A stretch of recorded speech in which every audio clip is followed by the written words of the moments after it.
Warning: this episode contains brain food that will lead to improved emotional and social intelligence.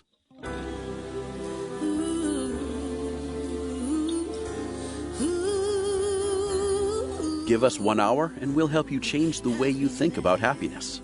Harvesting Happiness with Lisa Cypers Kamen is fresh, optimistic, and purpose-driven media that promotes well-being from the inside out. Each week, Lisa spotlights diverse trendsetters and change agents who are the greatest contemporary thinkers and doers, devoting their lives to creating a better world in which to live. Your host, Lisa Cypers Kamen, is a widely recognized applied positive psychology expert, author, documentary filmmaker, and lecturer specializing in optimal lifestyle management. Let's get to it. Here's Lisa.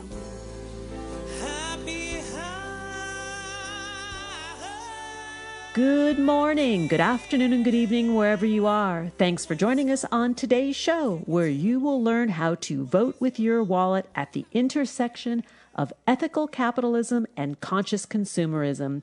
Let's get to it with my first guest today, Jane Mosbacher-Morris. Alrighty then, let's get to it. We are talking about powering the supply chain through conscious consumerism and ethical capitalism. My next guest is a shining example of just that. Jane Mosbacher-Morris is the founder and CEO of To The Market, a company that connects businesses and consumers to ethically made products from around the world. She holds a Bachelor of Science in Foreign Service from Georgetown University and an MBA from Columbia Business School. Jane, thanks for joining me on the show. Thank you so much for having me, Lisa. I am eager to talk about you, your work, and your book, Buy the Change You Want to See, Using Your Purchasing Power to Make the World a Better Place. Amen to that, sister. That's what we want to do. Make the world a better place. And we can contribute to that each day through the buying decisions that we make.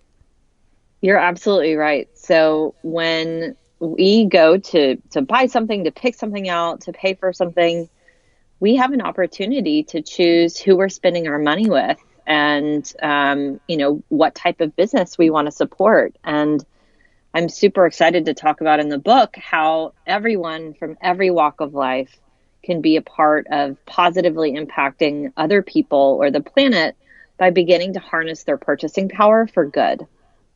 Well, let's talk about a simple example that most of us who are listening participate in each day, the morning beverage.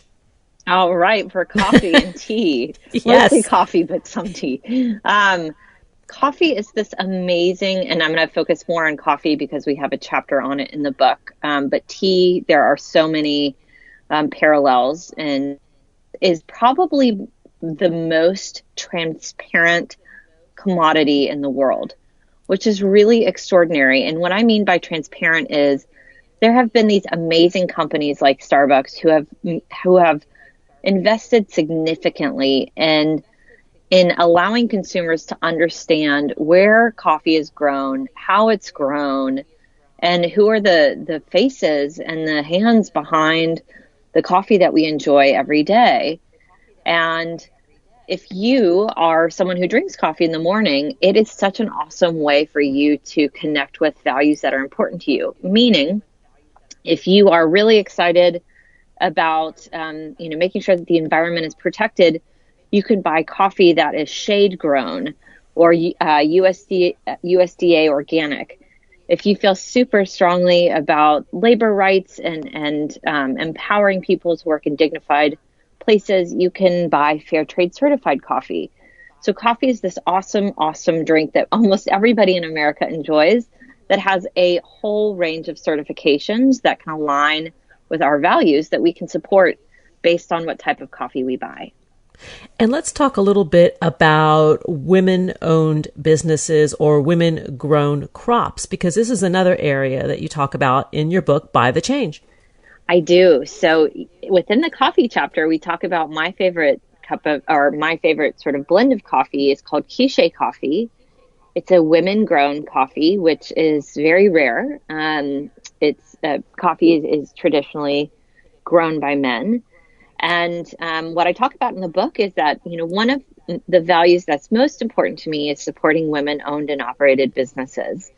And so I go out of my way to find businesses that I can work with that are owned and operated by women. And coffee is certainly an example of one that I practice every day, but certainly in things like buying gifts and hiring caterers, anything that someone might do within sort of the course of working at a business or a nonprofit where you're engaging with outside service providers, looking for a way to support women-owned and operated businesses, if that even just means giving them an opportunity to bid on the opportunity, that's something that can make a huge difference, because if you look statistically, something like 3% of contracts from large corporations go to women-owned and operated businesses. So it's a tiny, tiny percentage, and it means that market dynamics are not being achieved. Let's talk a little bit about how the supply chain of coffee is, in your belief, similar to what the future of fashion will look like. So because of really visionary leaders like a Starbucks and like a Peet's Coffee, we as consumers now think of coffee much less as a commodity and almost connect to it the way that we've learned to connect to things like wine, or maybe, in some cases beer, where people really understand what's in it, what the ingredients are, where it's from, what the flavors are, if they have a preference for it or not, how much they want to pay for it based on the process. And because of the transparency that the coffee industry has created and the education that they have done for us consumers to understand what the difference is between, industrial farm grown coffee and sort of a high end or higher end gourmet coffee, we really have preferences now, consumer preferences around what we like to drink. And we believe at my company to the market that sort of connectivity to who made your product and how it's made is coming to the fashion industry, where consumers are going to say, I'm looking at what this product is made of, and I don't really like to wear polyester. I'm really looking for something that's made of organic cotton, or I don't really feel comfortable buying products from X country because I am concerned about their labor practices. I prefer to buy from Y country. So really, I think coffee is this example of an industry that I think is the future of what other industries will look like. Let's talk about fashion as it relates to you and to the market. You give an example in the book, Buy the Change You Want to See, of a company called Kid Made Modern. Yeah, Kid Made Modern's awesome. So Kid Made Modern is Todd Oldham's Oh, wow. kids brand. Yeah. Todd Oldham. Yeah, I know who Todd Oldham is. Yeah. Okay, good. Yes, right. Todd, yeah. So Todd, is sort of this iconic designer for people who don't know him. He became, I think, really well known in the 90s, and he launched over the last several years a children's line. And he felt really strongly that the children's line should be made of as sustainable materials as possible and as ethically as possible. And so they turned to us, to the market, the company that I founded and run, to produce most of their apparel in fair trade certified factories, and to make it of GOTS organic cotton, which is sort of the most sort of respected certification in the organic cotton space. And to me, it is just sort of a great example of what the millennial mom is looking for, which is a product that is sustainable, a product that is ethical, and one that they can feel good about putting on their children. And let's talk a little bit about the cost differential between this type of apparel that is responsibly and ethically made, or the coffee that is responsibly and ethically grown and harvested, versus a product that's not. It shows up in different ways. So sometimes there can be a real noticeable premium, and other times there isn't. So it's just like any sort of market-driven dynamic. It really comes down to supply and demand. And sometimes operations, meaning, where a product is made and where it's being shipped to, can also have a big impact on the price, meaning what type of customs and duties is this product facing? How far do I have to transport it to get it to the target consumer? How much of it am I making? So, oftentimes people will say, well, I'm interested in doing, organic tote bags for my company, but I've been buying, conventional cotton tote bags maybe that are made in China, and I don't know how to compare the pricing. And I have to say, well, let's look at, there's a lot of things for us to look at here. How many units are you buying? And does it have, your custom brand in it? Or does it have, a promotional product brand in it? There's so many different things that impact pricing. And so I really try to get people as close to an apples to apples comparison as possible. And what they then find is that if they're truly doing an apples to apples comparison, oftentimes you can get really competitive pricing with sustainable materials and ethical practices. It's just oftentimes people are bringing in more sustainable materials or ethical practices in much smaller batch. And so they are then facing sort of higher pricing because you're not getting economies of scale. Yes, which makes sense. Yeah. Makes perfect sense. But the other thing is where we are sourcing out the supplies. Like, it may cost more to go through, I'm talking about on the consumer side, mm-hmm. It may cost more to go through a big box supplier, maybe not, or sourcing out that maker who is just trying to get their goods out into the world. And they're not paying commissions. If you're buying direct, I think I'm confusing what I'm trying to say, but I think you'll get where I'm going. If you're a maker and you want to get your goods out in the world, you may not want to go the big box route for your distribution. Mm-hmm. You may want to do it direct sales or do it through Etsy, let's say. Yeah. Where the cost is not higher. Yeah, that's right. Distribution is certainly a huge part of, what impacts the final price that a consumer is potentially paying.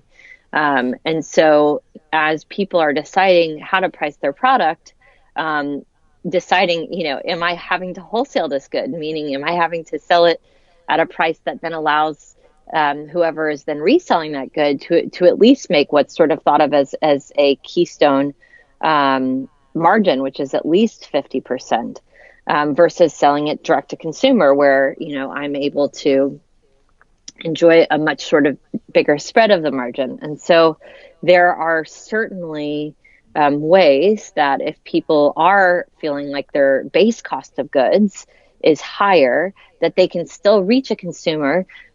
Maybe it's through a less traditional distribution method, like using e-commerce or using a marketplace like a Etsy.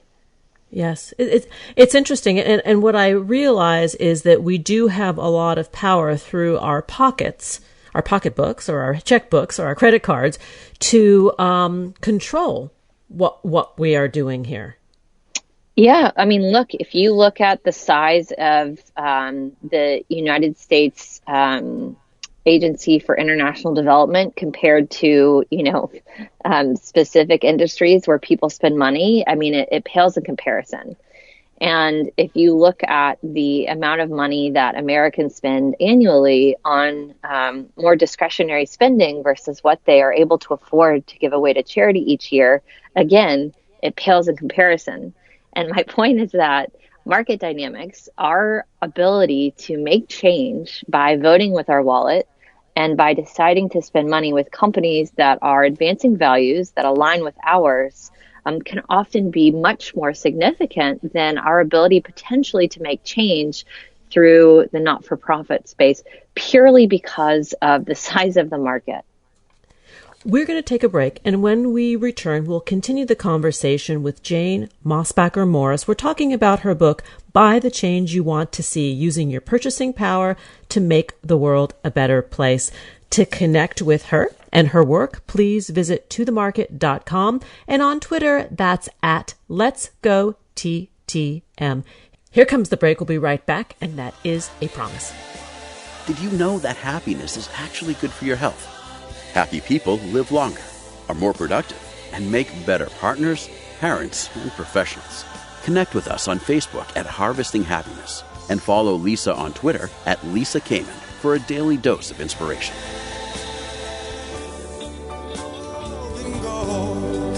It's when the wind blows you a kiss. And what you got, hold on to this. Welcome back to the show. If you're just joining us now, we're talking about powering the supply chain, conscious consumerism, and ethical capitalism. My guest today is Jane Mosbacher-Morris. She is the founder and CEO of To The Market, a company that connects businesses and consumers to ethically made products from around the world. She's also the author of Making a Difference in the World. She is also the author of Buy the Change You Want to See, Using Your Purchasing Power to Make the World a Better Place. Jane, let's return to how the consumer can make better decisions about what we're buying. You mentioned websites like SourceMap. Well, I think that, we have over the last several decades really disconnected from who makes our products and how they're made, as more and more of the production of the products we enjoyed moved overseas. And of course, this is shifting, and I think the pendulum is swinging back, where you're seeing not only more transparency in the supply chain and more storytelling so that we can all better understand who's making our products and how they're being made, but we're also seeing a fair amount of production, being considered to being brought closer back to the United States. And so something that I really am encouraging people to do is to just, be their own Sherlock Holmes and decide that you're going to start to learn a little bit more about who is making your products and how they're being made. And because, we all enjoy such an array of products, we're so fortunate to live in a world where so much is at our fingertips. I really suggest just starting with a single category that you spend money on. And, we certainly done a love song to coffee, which, I could spend the rest of my life singing a love song to coffee. But there's certainly lots of other things that we spend money on. It could be groceries, it could be gifts, it could be home goods. And I would suggest that folks pick one category that they feel strongly about. So let's pretend that category is gifts. And then I suggest that people think about what is a value that's really important to them. So is that products that are made in America? Is that products that are eco-friendly and can be recycled? Is it products that are women-made? And then I literally would Google, combine your value with your category and start researching brands that are doing exactly what, working in a way that is in the category that you want to spend money on and is working in a way that is reflective of your values.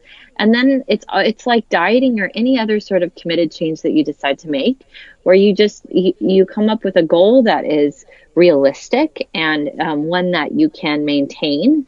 And, say that, okay, I am going to buy every third gift that I purchase, whether, that's birthday gifts, it's baby gifts, it's housewarming gifts. I'm going to buy every third gift from this, small batch maker that's in my neighborhood that I really want to support. And I think their products are beautiful because I really care about supporting small businesses. That's a value set that I believe in. And so it can be as easy as that. Yeah. And even in big urban environments, there are makers markets that come to town every week that are oftentimes combined with the farmers markets. So there are no excuses, right? That we have access to this, whether it's online or in person within our communities.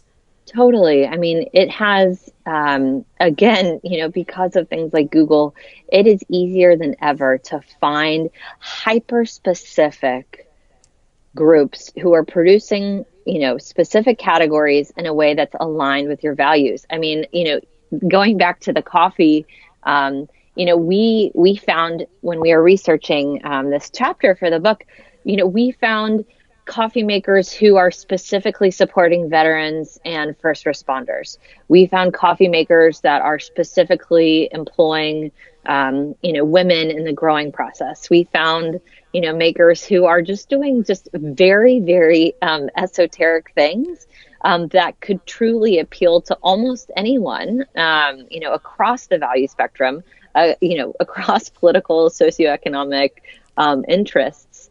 And my point is that if you have a value, no matter how specific it is, and there's a category that you spend money on, I bet you can find a maker, who is aligned with that you can then support. Something pops to mind because I'm spending quite a bit of time in the Hudson River Valley these days, which for people who don't know, that's about 90 minutes or 90 miles outside of New York City. And there is a huge maker or craft movement here, a lot of amazing food that is coming out of this region. And I'm noticing that butchery has taken on a big thing here, like sort of consciously raised farm animals that are raised as humanely as possible. For all those who are vegetarians and vegans, I'm sorry, but I'm just sharing this as part of the story. And the ethos that is coming out of these companies is very impressive. It's really neat to see the way that, small businesses, from solopreneurs to even 50 people organizations, are able to grow an organization around, very, very specific values. And, now we as consumers are spoiled. We have more variety than ever. So we're able to, make a decision in many markets if we want to support one of these, small sort of butcheries, or, if not, we can go to Stop and Shop. So, not that they don't have, ethical meat, but meaning that, we have so much choice. We are so fortunate to have so much choice. And, starting and running businesses in America, thankfully, is something that a lot of people can be a part of. And so we as consumers then get to enjoy the fruits of that because there is so much variety. Let's talk about the power that women have with our purchasing decisions, because women are holding the wallets in many households, in most households. Women make the majority of purchasing decisions in households. We aren't always the top earners, unfortunately, but we tend to be making most of the purchasing decisions. Yep. And I worked at the State Department for Secretary Clinton in the Secretary's Office of Global Women's Issues. When I worked in counterterrorism at the State Department, I was specifically focused on women within the national security sector. So women's empowerment and girls' empowerment is something that I am deeply, deeply passionate about. And what I often say is that if you as women feel like your voice is not being heard, you don't have the influence or the impact in the national or even state or local level that you wish that you did or feel like you should, then I would encourage you to start really seriously thinking about how you spend your money and who you're spending your money with. Because if we are voting with our wallets as women, if we are making the majority of purchasing decisions, and we want to affect change, thinking about how we're affecting change by looking at who we're spending our money with, what type of businesses, and what those businesses stand for, is a very, very powerful way for our voices to be heard. Yeah, and it's an area that we don't often think about it. Like this is where we can be heard. This is where we can utilize our purchasing power to effect change. I want to go back to SourceMap because we've kind of glossed over that. There are several websites, but SourceMap is the one that you mentioned in Buy the Change You Want to See, which tracks how products are made. So in other words, if we have a particular feeling that we don't want to buy products that are made with child labor, we can actually see where these products are coming from and how they are made. Talk a little bit about that. One of the great things about technology is that it's really helping to enable transparency in the supply chain. It's certainly something that has been a huge part of To the Market, my business's value proposition to our clients. We ethically source and manufacture products for brands ranging from Bloomingdale's to Target, and we use technology to do that. We're a business-to-business focused organization, meaning that we work, as a business with other businesses. But for consumer-facing businesses, there are these amazing tools that help us as consumers better understand the journey of a product. And one of them that you've mentioned that I talk about in By the Change is SourceMap, which is a tool that allows for, let's say, a brand like Vans to go in and input the journey of each of the raw materials and the finished good of a certain, let's say, style of Vans shoes, so that if I am interested in better understanding, the journey of my Vans shoes, I can go on SourceMap and look and see, oh, this is where the rubber was sourced from, and I can see that it's from a ethical sort of rubber sourcing organization, and that makes me feel much more comfortable.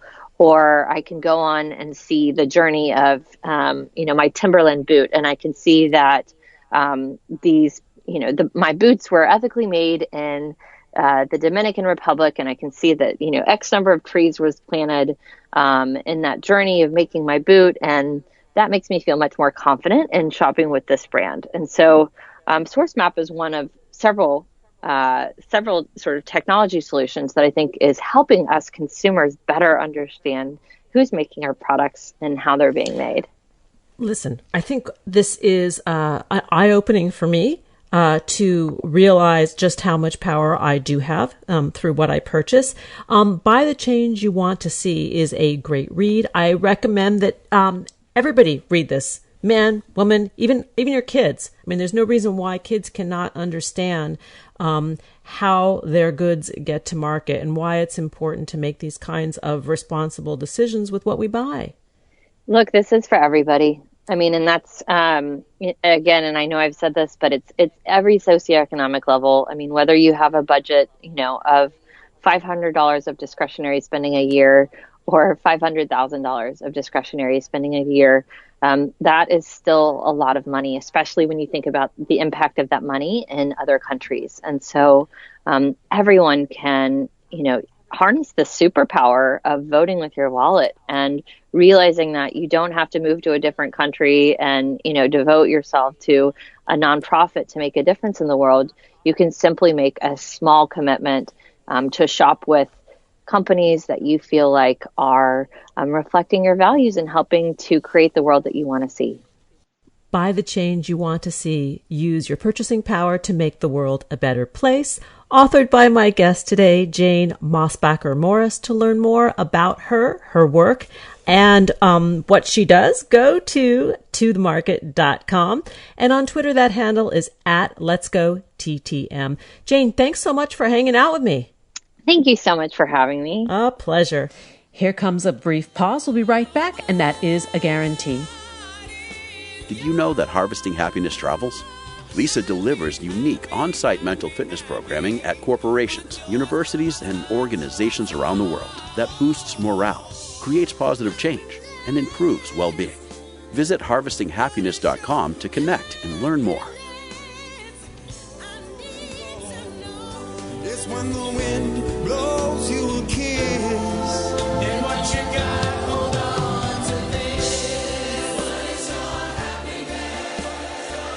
And we are back exploring what it means to vote with your wallet at the intersection of ethical capitalism and conscious consumerism, and what a crossroads that is. Let's join a conversation that I had with Adam Waytz. Today we are talking about our humanity, the power of being human. As technologically advanced as we have become over the last 100 years, it seems as though our ability to see, hear, and understand and have the patience and tolerance to do so has diminished. And my next guest has written about this. Adam Waytz has written The Power of Human, How Our Shared Humanity Can Help Us Create a Better World. Adam is is an award-winning social psychologist and associate professor at Northwestern University's Kellogg School of Management. His writing has appeared in the New York Times, the Harvard Business Review, the Wall Street Journal, and elsewhere. He is presently living in New York and headed back to Chicago, his mother state. Hi, Adam. Thanks for joining us on the show. Thank you so much for having me. It's a pleasure. Let's talk about what exactly shared humanity is, because we say those words, we think we understand, but tell us what you mean. Yeah, I'll give you a very technical definition and then a broader definition. So the very technical definition is the recognition of another person as having a mind. And what do we mean by mind? It's just simply recognizing another person as someone with an inner life full of thoughts, feelings, desires, hopes, dreams, and ideas. And what I've suggested by looking at the data is this tendency to sort of deeply engage with others, to see others as having a full inner life, has been on the decline over the past few decades. And so the question that I'm trying to address in the book is how to reverse that trend. And I think all of us can relate to that. When you turn on the TV or you read a periodical or you look at social media feeds and you see the dehumanization of the other, because the other does not necessarily ascribe to the same beliefs as ourselves. That's one way that we disconnect. That's exactly right. I sort of see 4 pillars of this subtle dehumanizing shift. One is, political polarization, where people are more inclined to sort themselves on the side of left or right, and we seem to be continuously pulled apart by those beliefs.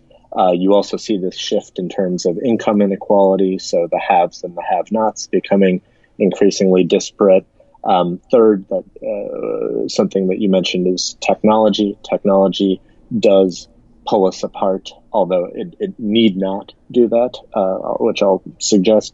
And then the fourth is kind of a little wonkier, is the idea that increasingly everything has become marketized, that increasingly things we used to do out of a sense of community are now more done on the basis of a buyer-seller relationship, where we sort of see each other as instrumental goods rather than fellow community members. So those are the 4 ways I see the subtle dehumanizing shift happen. And the news, or the fake news, really is a driver of this process. And when we think about who or what is disseminating the fake news, we then begin to see a little bit broader or deeper story of what this is really about. Yeah, so I think this is where it gets really interesting, because there's this idea out there that technology is driving this, or social media is driving, say, the political polarization aspect of things. But if you look at who the most polarized people are, it's people who are off of social media. It's people who are older, who are really tuned into cable news, which, again, is a source of technology, but an older source. The other interesting part of social media is that even if you're on it and you are hooked into your liberal bubble, or you're hooked into your conservative bubble, just by the virtue of being on social media, you are incidentally exposed to the other side's ideas more than you would be if you were off social media. So it's very complex because indeed social media does drive some of this polarization, but I also think it can be a force for getting people to recognize others in a positive way on the other side of the aisle. Well, it's what we humans do with it, right? Social media is a tool, like Exactly. so many other power tools out there. And it's how we use it, what is our motivation for using it, and what do we want to do with it?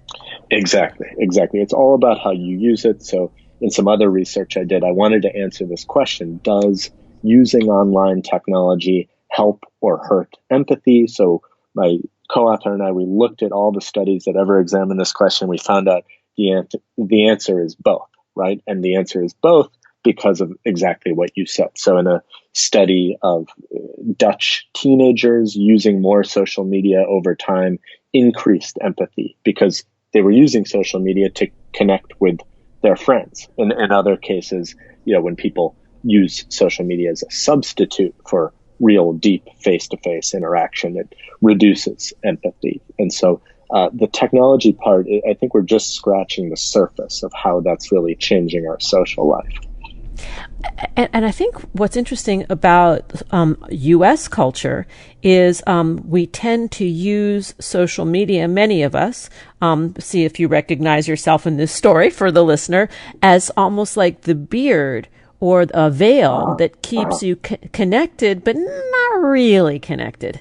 Exactly.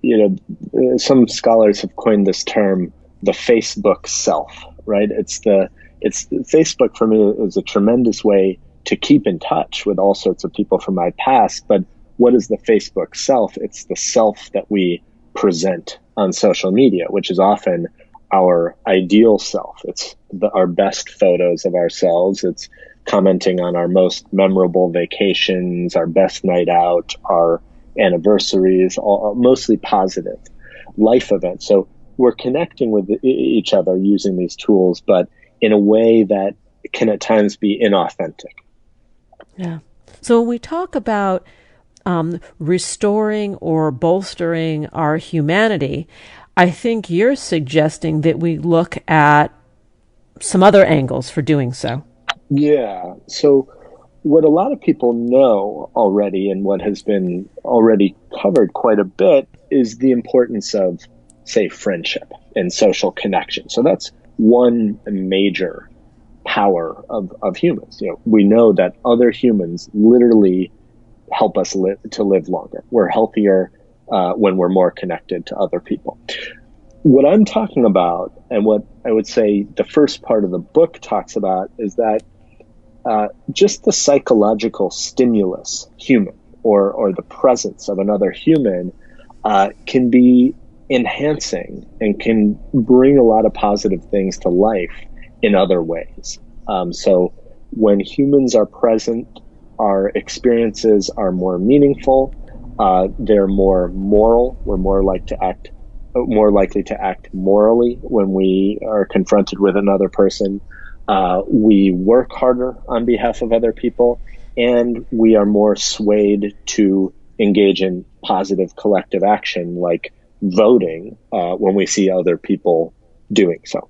I do think what you just said about humans working harder on behalf of others than they do for themselves. Talk a little bit about what your research told you about this, because I hadn't thought of it quite in that way before. Yeah. So there's this question of how to motivate people to work harder. Are people going to work harder if you pay them more? Maybe. Are people going to work harder if you give them more benefits? Maybe. What's increasingly been shown in the research is this idea of pro-social motivation. And the idea behind pro-social motivation is that when people are made aware that there's another person, a beneficiary, someone who benefits from their work, they do things that they wouldn't even necessarily do for themselves. So the famous study on this comes from psychologist Adam Grant, who showed that if you take people in a call center on a college campus, and these are people who call alumni for donations, and you expose them one time. You have a person come in and give a short speech about, thanks to your guys' work, I was able to go to university because you guys called the alumni donated, and that helped fund my scholarship. So knowing as a call center worker that your work helped another person was tremendously motivating. It increased the number of calls people made, the time they spent on the phone, the amount of money they raised. So this is an example of how knowing that your work affects another human being can be very motivating. And then, and there's a lot of great examples of that. Oh, this is a wonderful example, and I have another that I would love to share with you, because Sure. it really speaks to this. I do qualitative market research for regarding mental health and addiction. This is part of what I do. I really love finding needles in haystacks, and occasionally I work on very intense projects having to do with the opioid epidemic. And I will bring recruits that are to be interviewed by companies who are developing treatments that have gone through addiction and trauma recovery. And they are not used to the humanity of the stories that are being brought. They being the pharmaceutical companies or the marketing companies. And when they receive somebody who comes and has the courage to share their story, the feedback that I get from the other side is like, oh my God, we had no idea that addiction isn't just like the inability to say no, that it really isn't a moral failing, that there is so much more to the story.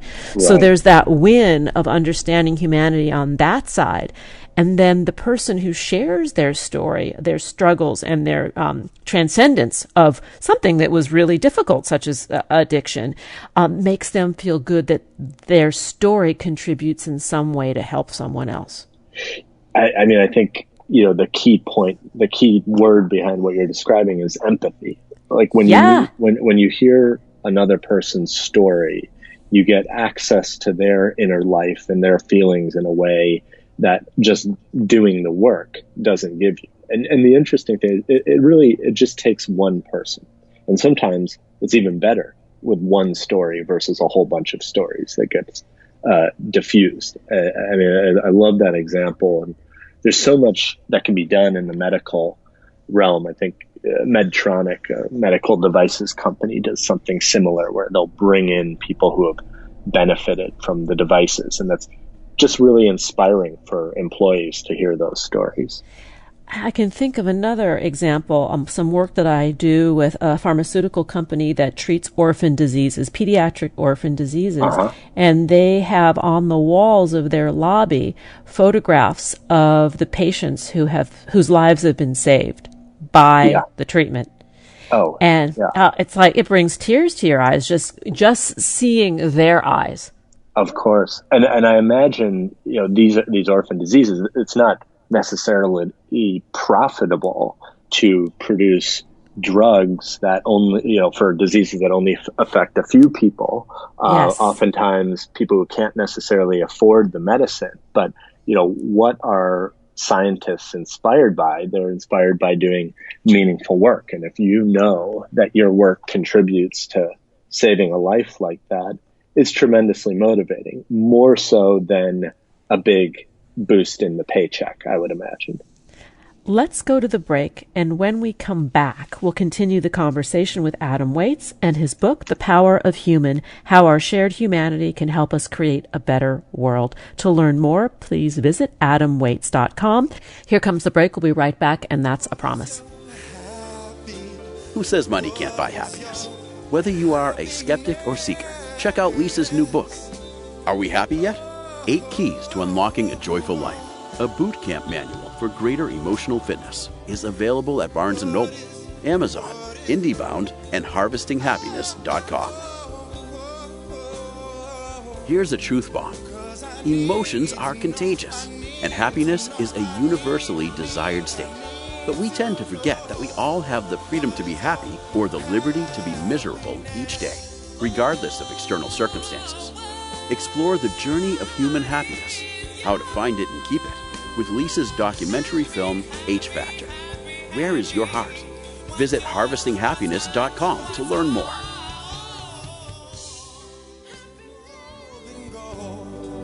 It's when the wind blows you a kiss. And what you got, hold on to this. Let's return to the conversation with Adam Waytz. We're talking about what it means to vote with your wallet. If you're just joining us now, I urge you to download and share this episode. Why? Because sharing is caring. It's kind, free, legal, available 24/7. And we're talking about Adam Waytz's book, The Power of Human, How Our Shared Humanity Can Help Us Create a Better World.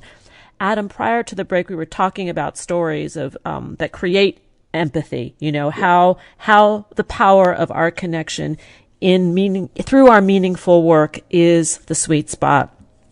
And I love this, what you're doing. I also want to talk about the power of human touch, because you write about that in your book, The Power of Human, as well. Yeah. Yeah. So the power of human touch, this is research that I dug into for the book. It turns out to have all of these vast psychological effects. So one that I found most surprising is that there are these studies that look at people's tolerance for pain and sensitivity to pain. And so what you do is you give people light electrical shocks or sort of brief moments of extreme heat. And these are studies done in neuroscience labs where you're simultaneously scanning people's brains and looking at, do pain regions activate in response to the shocks or to the heat.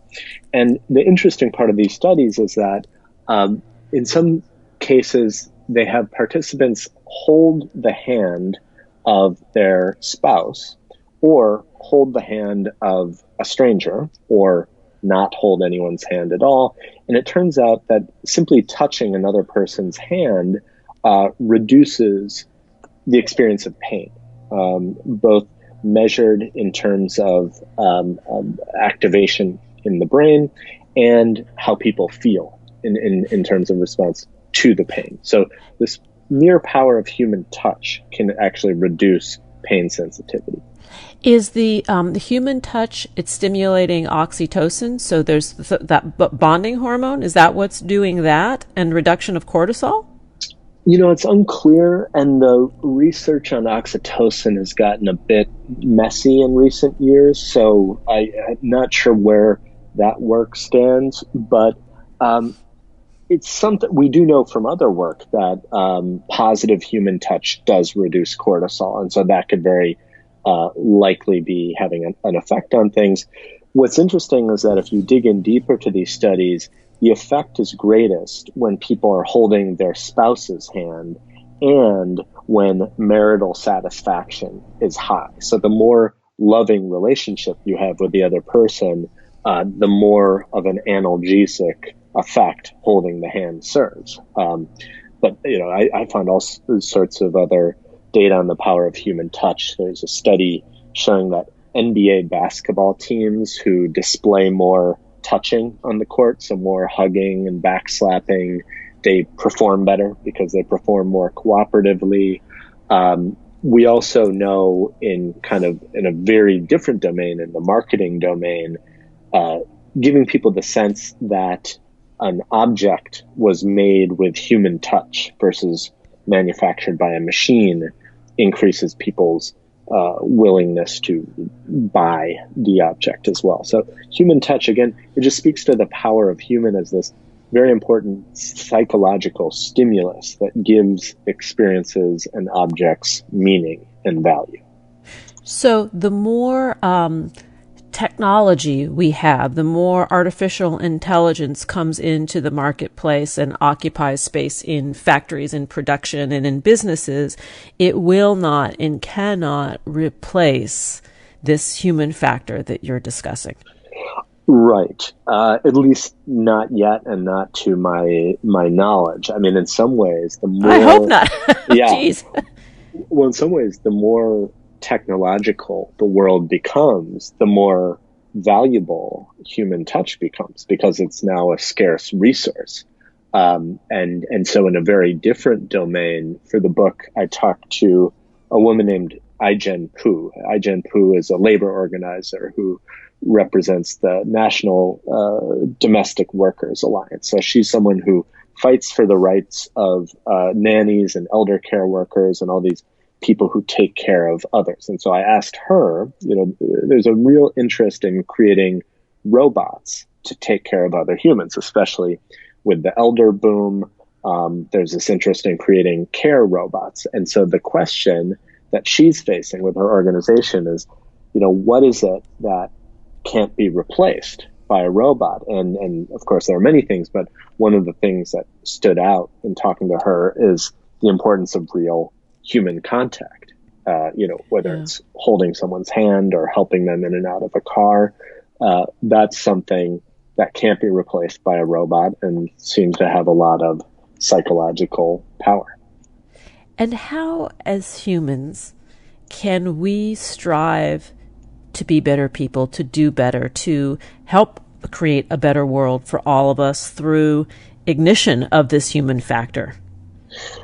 Well, it's a big question. A simple answer is to slow down. To slow down and take time. Because I think all this stuff, really thinking about people in a deep way, keeping humans top of mind, engaging with humans to a point where you really recognize them as having a mind full of hopes, dreams, and desires, all this stuff, I don't think it's easy. Some people disagree with me. There's this idea that humans are social animals, and so that suggests it's very natural that we're social, but I don't think it's an easy task. I think that's not even to mention that many of us would consider ourselves introverts, and so it's not our favorite thing to do, to reach out to other people. And so what's the solution? If I had to say in a word, I would say the word time.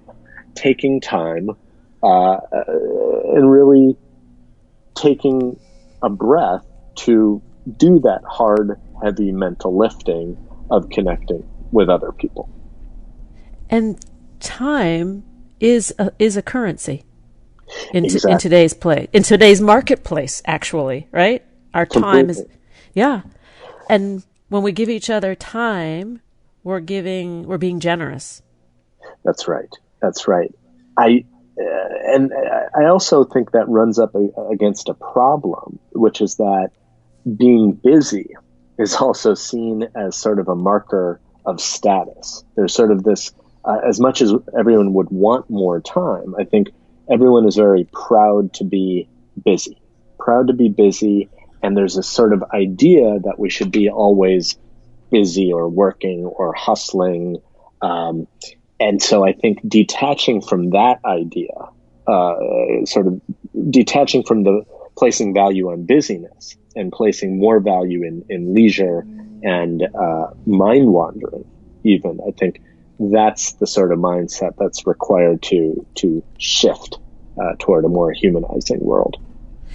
And if we were to slow down, we find ourselves with ourselves, and we are then able to sort of become more aware of our own feelings, our own thoughts of what our lives are, which may require courage for some people. Some of us become so busy as a way not to have to deal with the internal percolation, that's going on. That's exactly right. I think a lot of people get wrapped up in their work because they feel like, well, if I didn't have work, I wouldn't have meaning. And I always think about, my father and my father-in-law, they were both physicians and they retired at the same time a couple years ago. And what I found very interesting was when I would tell people that, the response to that news was, well, how are they doing? Are they doing okay? Because there's this idea that if you aren't busy with work, that can be really scary for people or detrimental for people. And maybe even they had those concerns as well.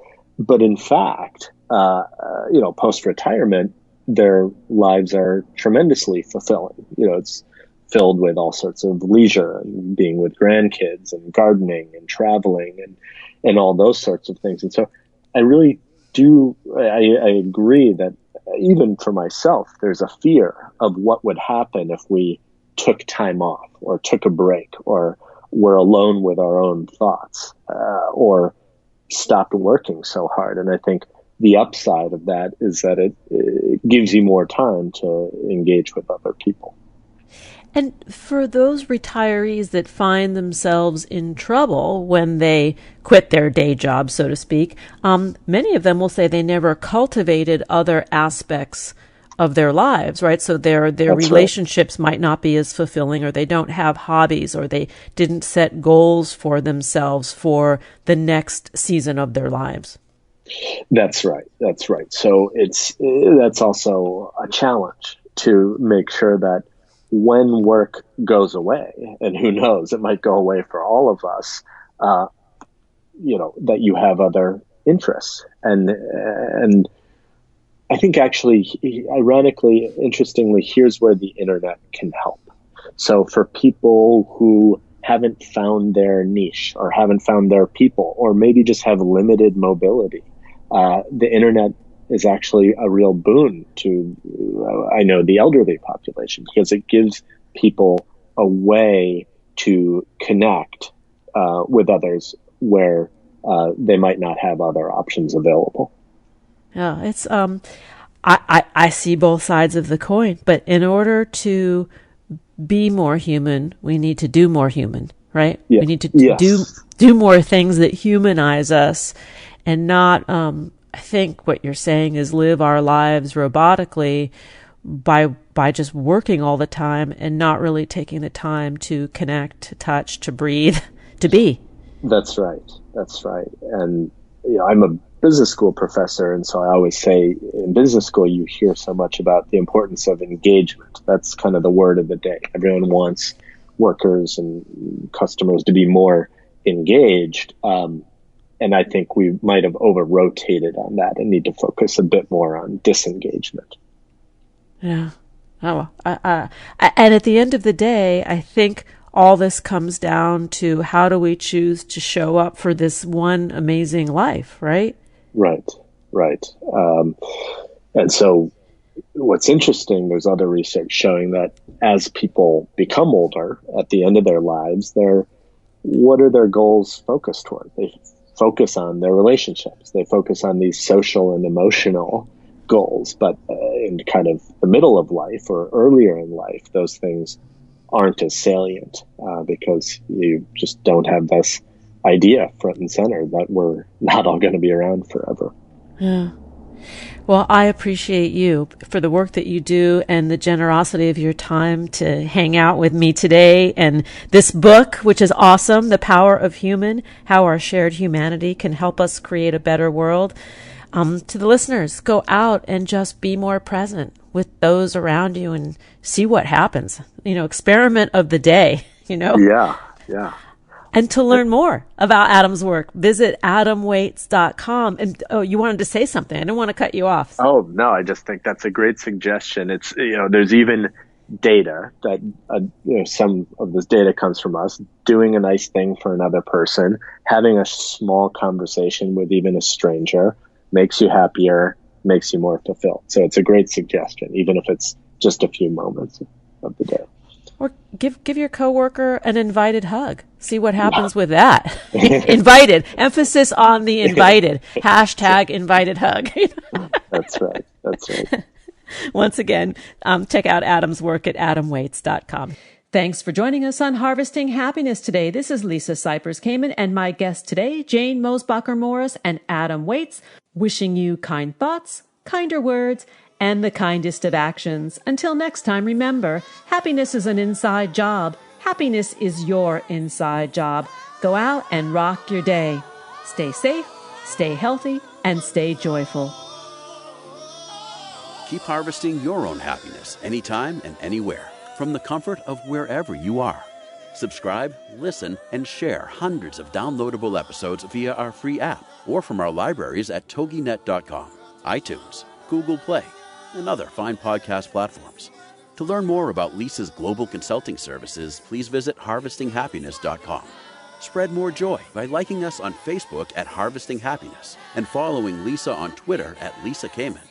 Harvesting Happiness is produced in collaboration with TogiNet Radio, KBUU Radio Malibu.net, and is available on PRX, the Public Radio Exchange. Thanks for listening.